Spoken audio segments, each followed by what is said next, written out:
Hi everyone! HYTE sent me their Keeb TKL for a special mechanical keyboard project, and today I'll be customizing it with a Kuromi-themed design. HYTE introduced me to Dihydroxide's incredible custom builds using this keyboard, and they gave me full creative freedom to create my own take. This keyboard already looks amazing out of the box, especially with its gasket mount design and stunning RGB lighting, but I'm excited to give it a cheeky but charming makeover. First, I'll be using a keycap puller to remove the stock keycaps.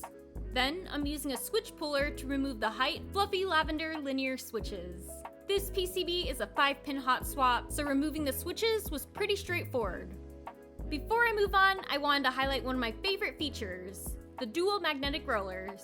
These are removable, and I'm excited to share how I customize them later. Now, it's time to disassemble the case. To start, I'm removing the magnetic feet at the top, revealing 4 hidden screws. Then, I peeled back the non-magnetic feet at the bottom and removed those screws. Now I can open up the case to lift up the PCB sandwich and frame and attach the ribbon cable. There's also a matte silicone dampening layer underneath, which I'll remove as well. Here, I'm disconnecting the ribbon cables that link the PCB to the daughter boards. I also removed the screws from the bottom frame. With everything unscrewed, I can now separate the PCB, which I'm leaving as is, and remove the aluminum plate, which I'll be customizing later. Next, we have our top frame. I need to remove the media keys and its dedicated daughter board, which is held in place with 2 screws. The daughter board comes out easily, leaving the media keys still attached to the frame. These are really easy to pop out. Now the top frame is fully separated and ready to be painted. The outer case is made of polycarbonate and consists of 2 layers that kind of snap together, but also reinforced with glue. To separate them, I use a squeegee tool to pry apart the top and bottom halves carefully. This process takes a moment, so definitely try to be gentle. Now for the fun part, customizing the keyboard with vinyl decals. I created my own decals in Affinity Designer and cut them out using my Silhouette Cameo 5. The vinyl I'm using is Tech Wrap Shimmer in purple and pink. I find it very easy to work with, and they have a pretty good selection of colors and finishes. Starting with the top half of the case, I added the words cheeky but charming along with a little Kuromi head. The transfer tape made it really easy to position it exactly where I wanted it, and I used my squeegee tool to help it stick. For the bottom half, I placed the Kuromify the World emblem and text above and below the aluminum plate area. Around this, I added various Kuromi skulls in different sizes and expressions, spreading them out across the case. I chose to have a few of the skull decals overlap the aluminum plate, so I carefully trimmed them along the seam using an X-Acto knife. Since the bottom case has 2 layers, I use this to add extra depth by placing the hearts on the frosted layer to peek out underneath the skulls and create a layered effect. I really like how this turned out.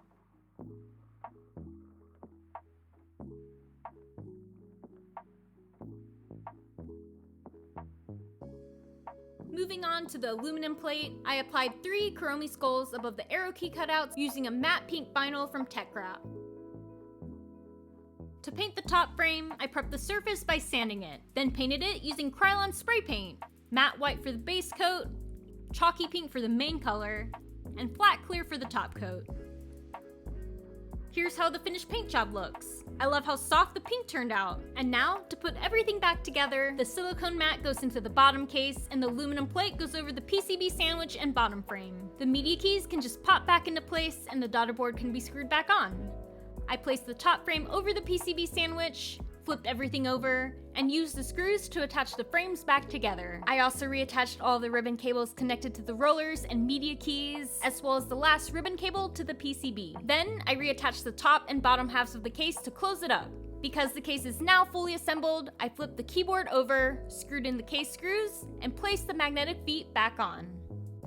For switches, Akko sent me their very silent linear switches for me to use with this project. I love Akko switches, and these are perfect for the Kuromi theme with their soft purple and pink color scheme.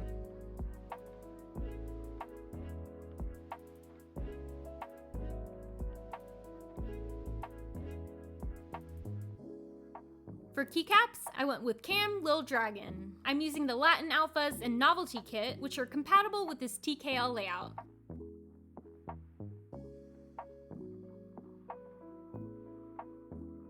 And for the final touch, I added a pink rose Artisan keycap from Capsmiths on the escape key.